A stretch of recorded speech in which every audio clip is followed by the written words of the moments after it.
उसमें जो सबसे मेन रूल है, जो सबसे ज़्यादा फॉलो किया जाता है, वो है द रूल ऑफ थर्ड्स। मैंने आर्कियोलॉजी को एक इंतहाई इंटरेस्टिंग और एडवेंचर से भरपूर मजमून पाया।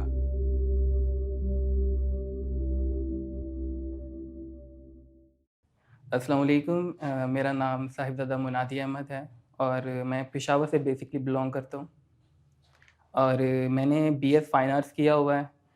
और ये था कि मैं जब इस फ़ील्ड में आ रहा था तो बहुत से लोगों ने मुझे मतलब इसका कहा कि इस फ़ील्ड का कोई स्कोप नहीं है, तो आप कोई ऐसी फ़ील्ड जॉइन करें जिसका आगे दुनिया में मांग हो।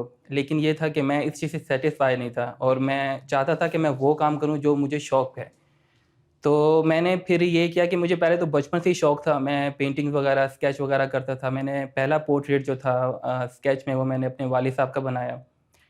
तो यहाँ के उनको बहुत मज़े का लगा, बहुत पसंद आया उनको। यहाँ तक कि उनके एक दोस्त थे, उन्होंने मुझे उस वक़्त ₹5 का एक नोट एक इनाम के तौर पे दिया था। तो ये है कि मैं जब आगे बढ़ता गया, आगे मेरी ज़िंदगी जब मैं आगे चलती गई, तो मैं स्टडी वगैरह करता गया। लेकिन मेरा शौक जो था वो पेंटिंग और ये स्केच की तरफ ज़्यादा था। इंटर करने के बाद फिर मैंने घर वालों ने मुझे कहा कि मैं बीकॉम में एडमिशन लूँ। फिर मैंने बीकॉम में एडमिशन लिया, लेकिन 2-3 महीने पढ़ने के बाद मुझे एहसास हुआ कि नहीं, मैं बीकॉम में के लिए नहीं पैदा हुआ, जो मेरा फ़ील्ड है मुझे उसके मुताबिक जाना चाहिए। तो फिर मैंने यूँ किया कि मैं अपने कुछ पैसे मैंने इकट्ठे किए और कुछ मैंने अपने दोस्त से पैसे लिए और उसके बाद मैंने फिर यूनिवर्सिटी की जो फर्स्ट सेमेस्टर थी उसकी फ़ीस मैंने सबमिट करवाई और फिर मैं अपनी पढ़ाई को इस फ़ील्ड में मैं चलाता गया। तो आगे जाके जब मैं इसमें मज़ीद पढ़ा तो फिर घरवालों को एहसास हुआ कि मेरा काम जो है बेसिकली मैं इसी काम के लिए हूँ, जो मेरा अंदर का टैलेंट है वो आर्ट से रिलेटेड है। फिर उसके बाद मेरे घरवालों ने मुझे सपोर्ट किया। मैंने बहुत से कॉम्पिटिशन में हिस्सा लिया और मा अल्लाह के फ़ज़ल से मैंने विन किया उसको। और इसके अलावा मैं बाकी पेंटिंग्स वगैरह भी अपनी करता रहा और जब मैं स्टडी कर रहा था इसी दौरान मैं काफ़ी ऑर्डर पे काम वगैरह भी करता रहा हूँ इस टाइम की, ताकि मैं अपने अखराजात जो हैं वो खुद पूरे कर सकूँ।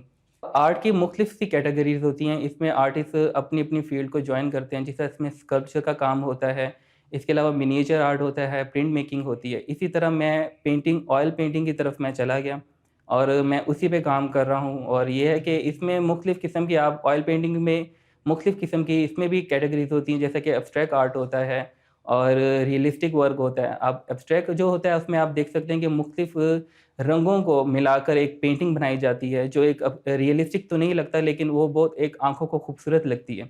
इसके अलावा रियलिस्टिक जो होता है उसमें आपको बहुत सुकून के साथ और बारीकी के तौर पे आपको काम करना होता है, उसमें बहुत छोटी-छोटी डिटेल्स आपको देनी पड़ती हैं, जिसके लिए आपको के लिए टाइम ज़्यादा चाहिए होता है। एब्स्ट्रैक्ट आर्ट होता है वो आप आधे घंटे में भी बिल्कुल बहुत खूबसूरत किस्म की आप पेंटिंग बना सकते हैं। मेरे साथ में जो आप पेंटिंग देख रहे हैं कायद-ए-आज़म की, ये मैंने असल में कायद-ए-आज़म डे के ऊपर बनाई थी।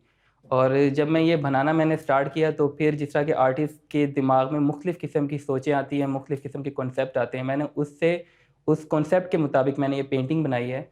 तो इसमें आप देख सकते हैं कि इस पेंटिंग में काफ़ी गहराई है। अगर आप इसको खुद जानने की कोशिश करेंगे तो मुख्तलिफ़ लोग अब इस पेंटिंग को अपनी नज़र से देखेंगे, तो वो इस पेंटिंग का अपने नज़रिए से बताएँगे कि इस पेंटिंग में क्या बताया जा रहा है। और इसके अलावा आप मेरे पीछे डॉक्टर अब्दुल सलाम की स्केच दे सकते हैं, जो मैंने चारकोल वर्क्स पे बनाया है। इसके साथ में एक स्टिल लाइफ़ जो है वो मैंने बनाई हुई है और पॉट्स वगैरह, वो ये काफ़ी रियलिस्टिक, इस वाले काम को हम रियलिस्टिक वर्क कहेंगे।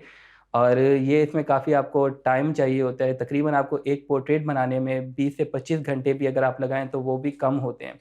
जितना आप इसमें ज़्यादा मेहनत से काम करेंगे, ये आपका काम उतना ही रियलिस्टिक वर्क में आएगा।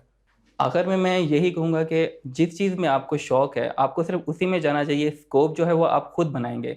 आप जिस चीज़ में कामयाब होंगे, आप जिस चीज़ में अपनी फ़ील्ड में जाएँगे तो लाज़मी बात है कि आप उसमें बहुत कमाल करेंगे और जब आप कमाल करेंगे तो उसका खुद ब खुद आपका स्कोप बन जाएगा।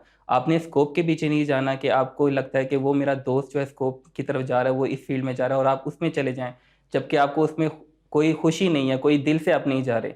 तो आप सिर्फ़ उस फ़ील्ड को चूज़ करें जिसमें आपको शौक है और आपको लगता है कि मैं इसमें कमाल कर सकता हूँ।